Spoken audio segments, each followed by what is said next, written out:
Local Futures presents Local is Our Future by Helena Norberg-Hodge, narrated by Roxi Davis.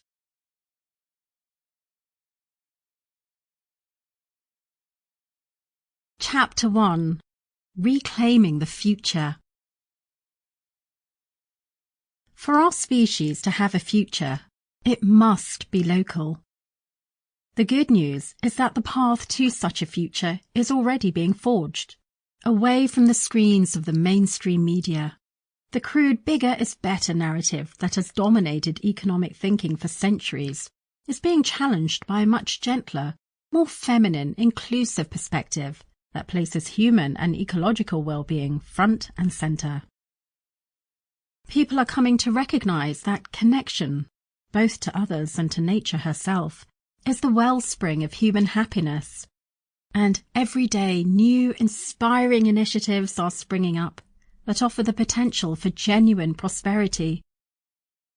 At the same time, there is a growing awareness, from the grassroots to academia, that the real economy is the natural world on which we ultimately depend for all of our needs. Only when we embrace a structural shift in the current economy, away from dependence on a corporate-run global marketplace, towards diversified local systems, will we be able to live in a way that reflects this understanding. Tragically, our political and business leaders remain blind to these and other realities.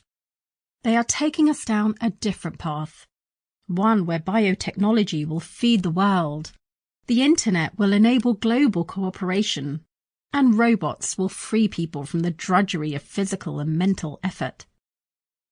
They believe that life was brutish and hard before the modern era of global trade and mega-technology, and that only through ever more economic growth can our most pressing problems be solved.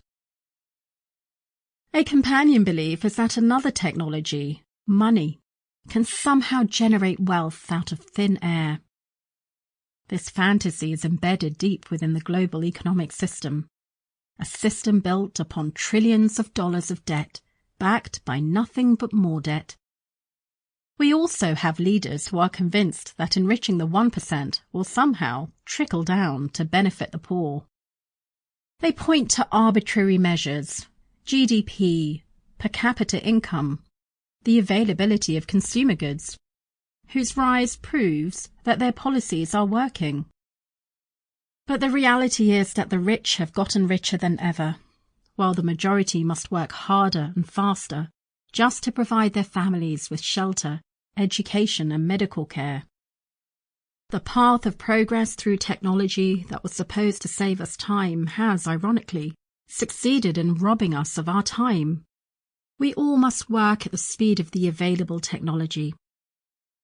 This is leaving people ever more stressed and taking a tremendous toll on our connection to others, to the natural world, and even to ourselves. But instead of questioning the role of the economic system in severing these connections, people tend to blame themselves for not managing their lives well enough, for not spending enough time with family and friends. In addition to feeling guilty, we often end up feeling isolated because the ever more fleeting and shallow nature of our social encounters with others fuels a show-off culture in which love and affirmation are sought through such superficial means as plastic surgery, designer clothes, and Facebook likes. These are poor substitutes for genuine connection and only heighten feelings of depression, loneliness, and anxiety. The dominant narrative of progress fails to capture these psychological costs. Just as importantly, it also omits the looming threats of climate chaos, species extinction, and the collapse of ecosystems worldwide. The truth is that in fundamentally important ways, conditions have actually worsened, year by year, for several decades now. Why has this happened?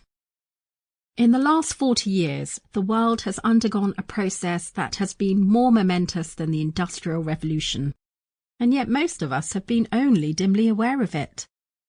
That process is known as economic globalization, built largely through free trade treaties that free up or deregulate. Sample complete. Ready to continue?